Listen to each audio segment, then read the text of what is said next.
about yourself for those who don't know you, and then we'll have your presentation. For those of you who don't know me, I wear many hats, but basically I'm a lighting geek. So I've been doing lighting for about almost 30 years.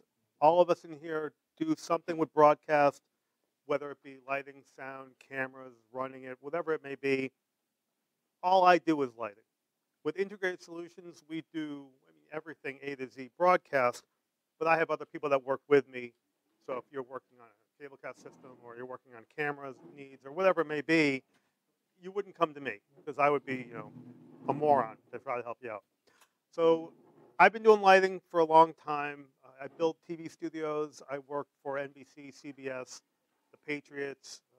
I can keep going on and on who I've worked for. Really high end to moderate, small, large, whatever it's in between. So today I was asked to come in and talk to you about lighting in different scenarios. Basically, I'm hoping that I can touch base today a little bit on location lighting. But if you have other questions about what type of lighting, if you're interested, just ask me. I love questions. I love question and answer times. Basically, I think I have about 50 minutes to talk or until about 12 o'clock. So I don't really want to bore you with a lot of, here's what it is, here's how to do it, which I will show you a little bit. But I want to know if you get into certain scenarios that you're working on, whether it be, I do a lot of kitchen shows. I do a lot of town hall meetings. I do a lot of selectman rooms. I do a lot of, cable studios, access center studios, Studio A, Studio B, podcast studios, audio rooms, radio rooms. You think of it, I've done it or have planned on doing it. So I would just love to have more of a free form, not such a formal event, because I'm not a real formal guy, and you'll probably notice that. I don't wear suits. I don't wear ties. They're very respectful. I'm just not that suit and tie kind of guy. You put me and Charlie next to each other, he's going to outshine me in a second. So, but I don't know anything well, Welcome. but that's why we would work together. So we would. He knows a lot that I don't know. So, what I was speaking with Randy, who's not here yet. Randy was kind of bouncing ideas off me of what you guys wanted to talk about. One of them was chroma key green screen lighting. Another one was location lighting. Did everyone here was hoping for chroma key lighting? Anyone?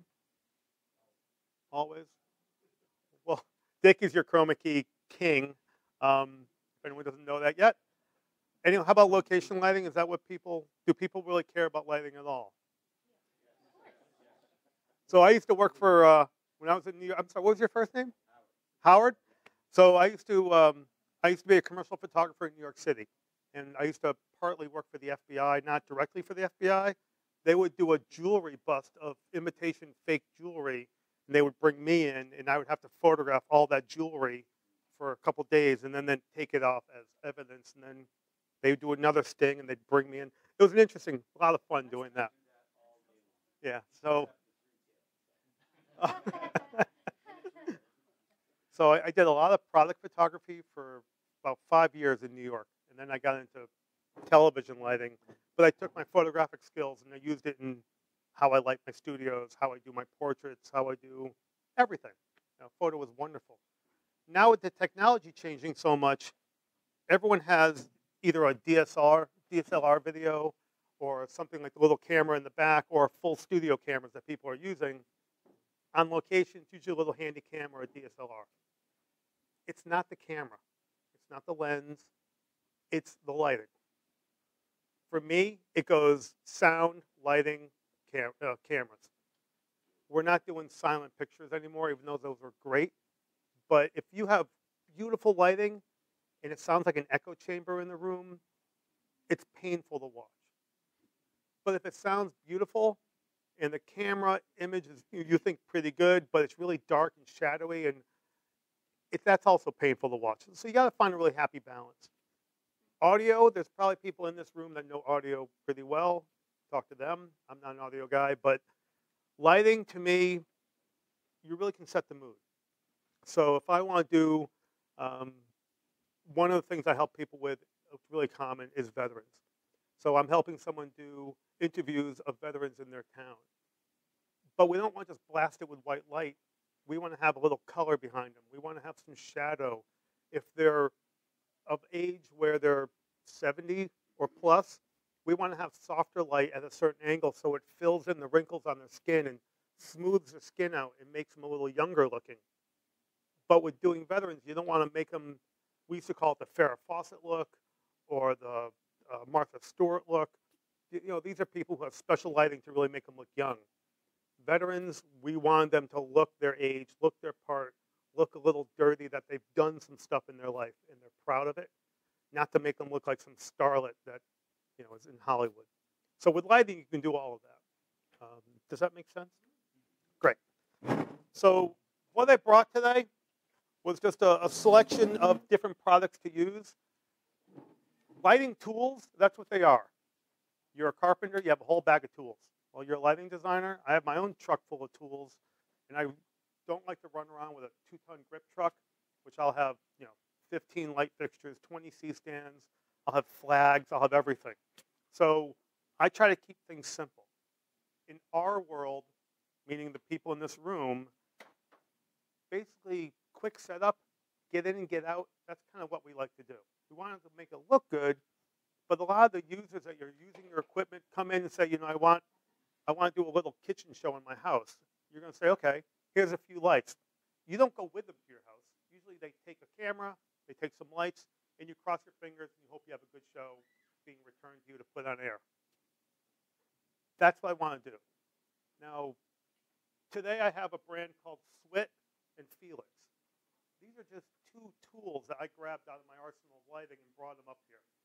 I'm not specifically showing you brands today. I'm showing you types of lights. So wherever you go, if you need to buy lighting, me, another vendor around here, online, B&H, whatever it may be, B&H I love. So if you're looking for lighting, they have an arsenal of lighting, and I love the word arsenal, so I apologize. They'll have 150 different types of lights, and you're going to sit there pulling your hair out like, what the hell? Do I want this light? Do I want that light? You get what you pay for, hands down. There's a lot of crap in the industry, but there's also a lot of really good product. I just realized I'm being on camera, so I'm sorry for using the word crap. I won't say that again. Crap, I won't say that again. So with this light, this is a 1x2, and there's another one in the corner, a 1x1. 1x1s have been around for a very long time. They used to be dot matrix patterns, so little LED diodes were clustered together. One diode was like 1 watt, then they make 1.5 watt, 3 watt. And the more you put together, the brighter the fixture gets because you're accumulating watts of power. The problem with the diode or cluster lights is each diode would create its own point source of light, and the subject would have all these lights coming into their eyes at different angles, and it was extremely painful. People would squint. They'd also start squinting their face just a little bit, which adds years to your life.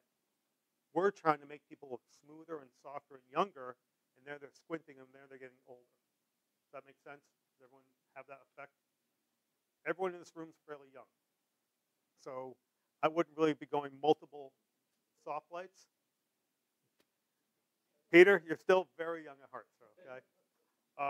So with this type of light fixture, this light fixture is a side shooter. So it has a lot of different LED chips on the side of the fixtures, and it will come through and then come through the plastic panel. So you have this nice diffused panel, and it will give you a beautiful soft light. What's nice about it is the reflective quality on it. We're so worried about the people in our shot, we don't think about the products in our shot. So if I was to remove the cloth on this piano, if I had a harder light source, the piano is going to have balls of light reflected off the surface of the piano. This light source will make it more of a glare, and it'll give the piano more shape. If you have wood, it brings out the textures in the wood. If you have multifaceted surfaces like jewelry or something like that, you can get really nice, we call it modulation, where you have highlights and shadows, and that creates shape. One of the most important things for me for lighting is not the light itself, it's the absence of light. So if I was to flood a whole area with light, everything gets flat, everything gets pretty boring. But if I start creating shadows, or if I start creating darker areas or absence of light in that area, Now we start making it come alive. We bring things together. So we try to highlight certain areas, but make it so we're not lighting everything evenly. So with this type of scenario, I walked in the room like, okay, what can I do in this room? And just quickly, I saw the piano. Now, if you want to interview somebody, and it's just a one-on-one, you, a camera, and a person, this is pretty much the easiest thing.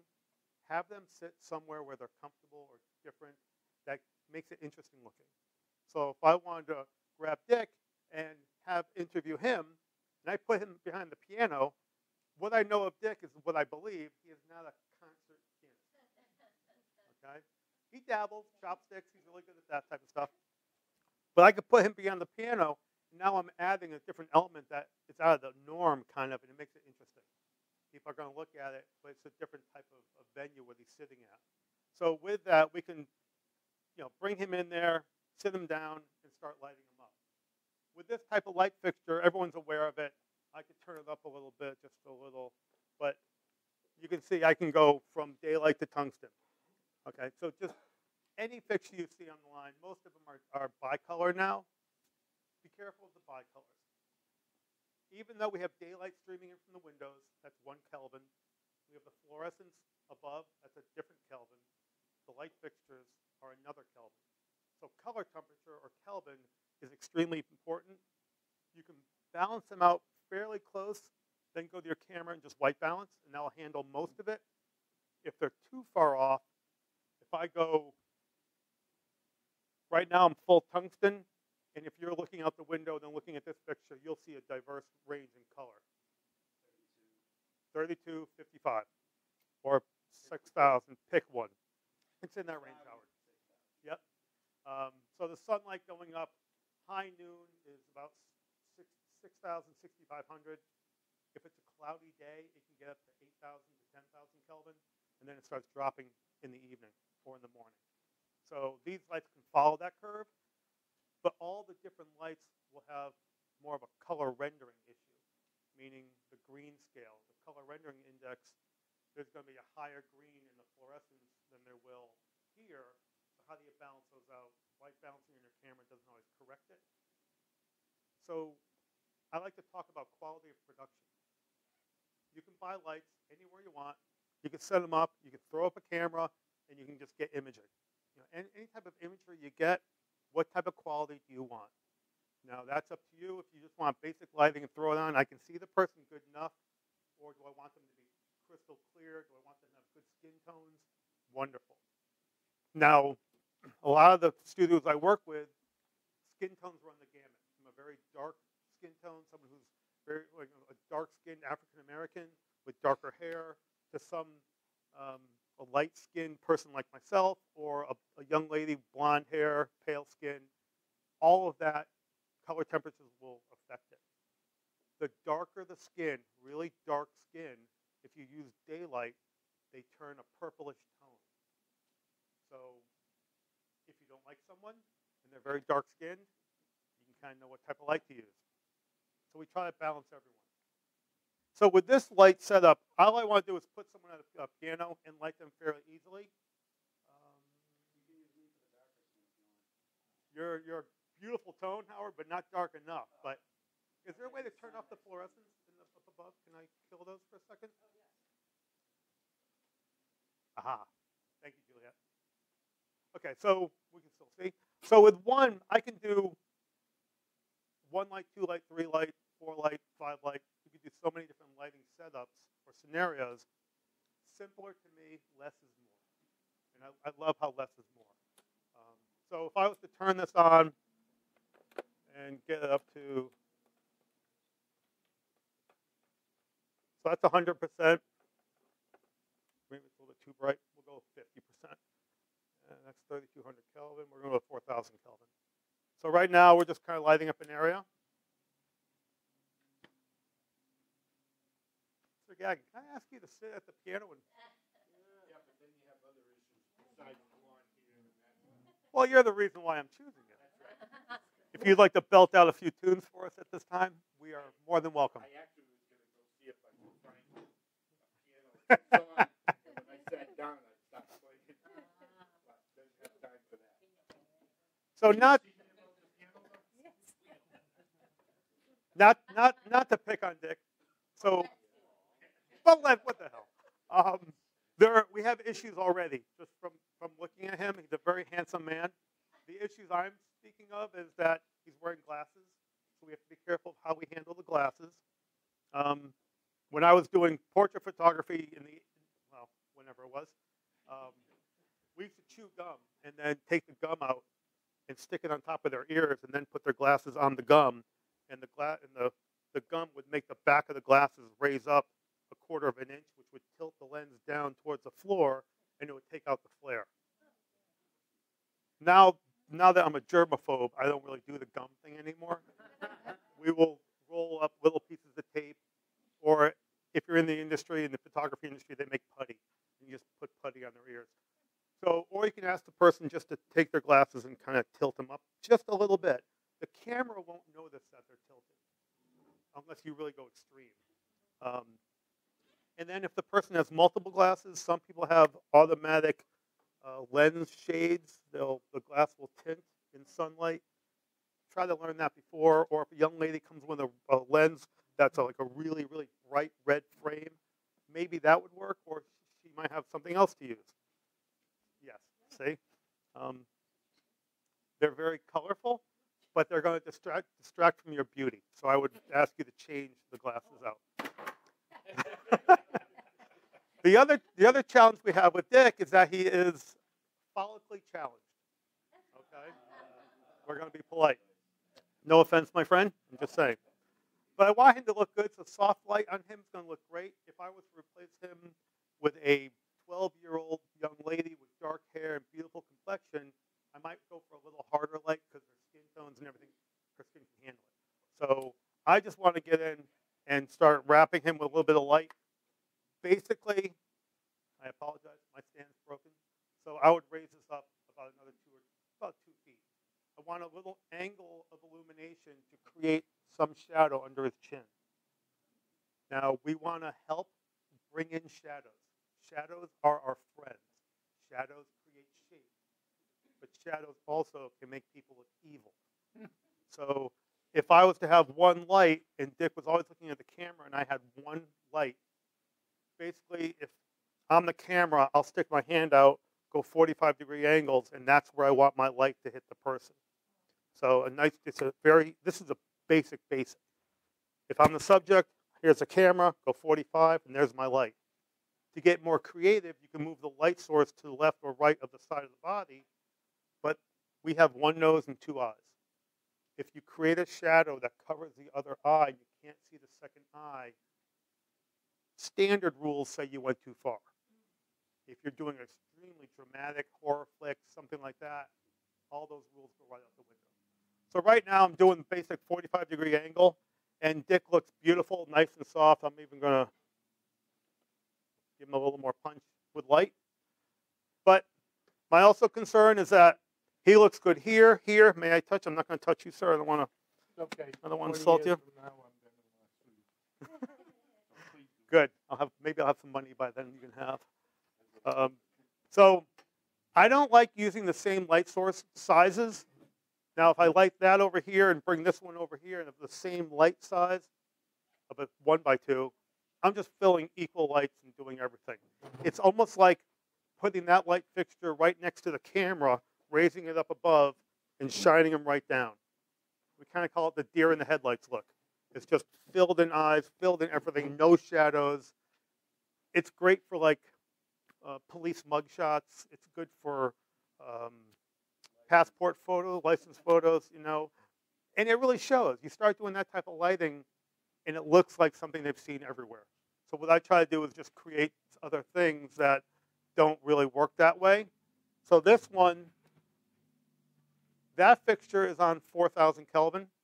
This fixture, I'm bringing it down to 3,200 Kelvin, and I'm going to bring it up a little brighter. So now he's dark on the outside, and then it's hard for me to see here.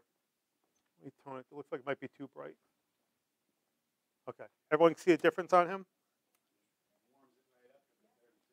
So the 32 warms him up a little bit. Was that you, Howard?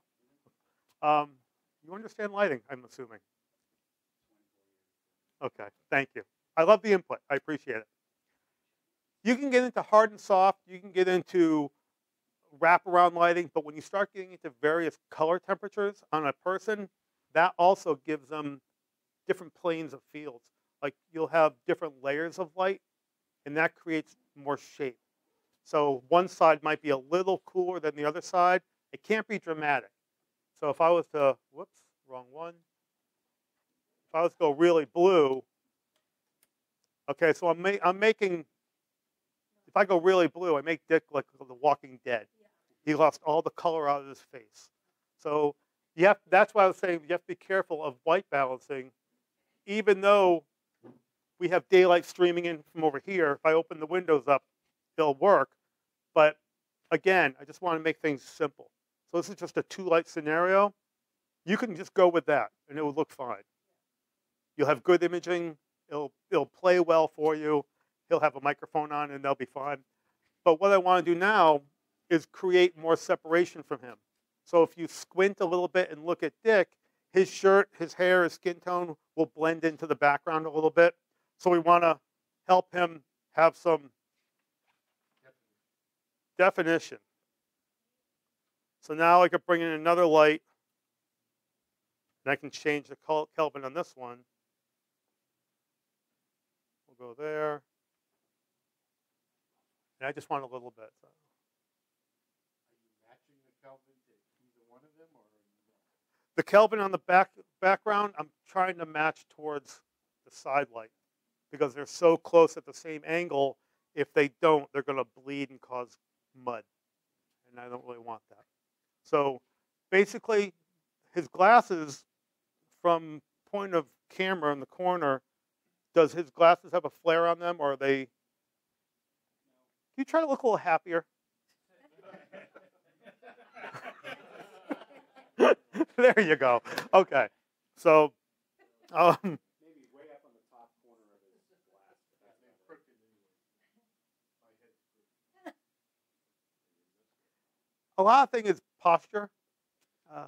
When I do my When I do my interviews, I like bar stools, pub height tables, where a table's this high.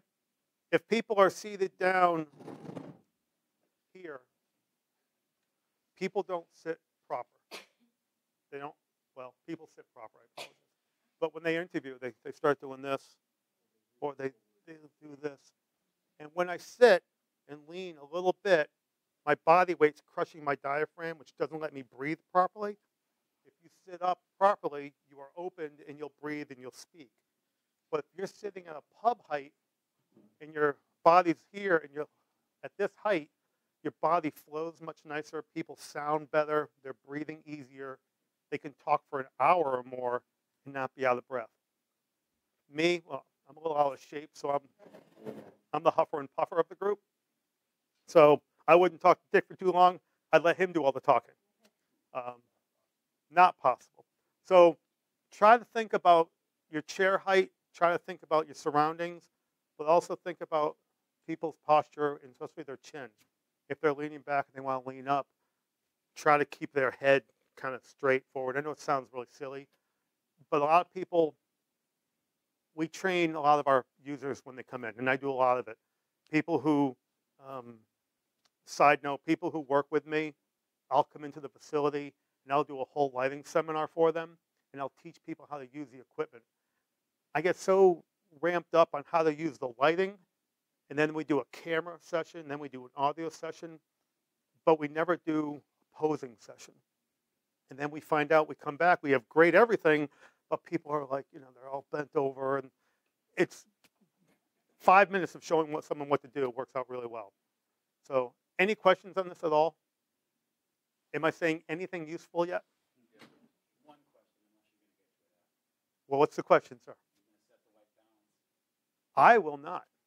I am not a camera guy. I'm a lighting guy. So I have my buddy Pete over there at the camera, and if he wants to wipe, have you white balanced, or are you white balancing? Automatic white balance. Okay. The different color temperatures coming in. So that's a good comment, but with auto white balancing, you got stuff coming in a lot of times. Once you zoom in a little tight, hopefully the camera will white balance on the frame that it sees, and not the light coming from the sides. But are white balancing difficult to do? Is it? The question he's asking is, if you were to set the white balance on the camera, what would you set it for? You would probably set it to 3,200 Kelvin. But you'd pick. Take a white card, have them hold it, Yep. and then post, get true light, and then warm it the way I want. Okay. So that works really well also. So there's probably multiple ways of doing that. You can trick your camera. You can but I like setting the white balance first and then start going from there and seeing how it looks. Because I'll generally go back to the camera and do testing and see how we look before we start. Exactly. Keep playing with it.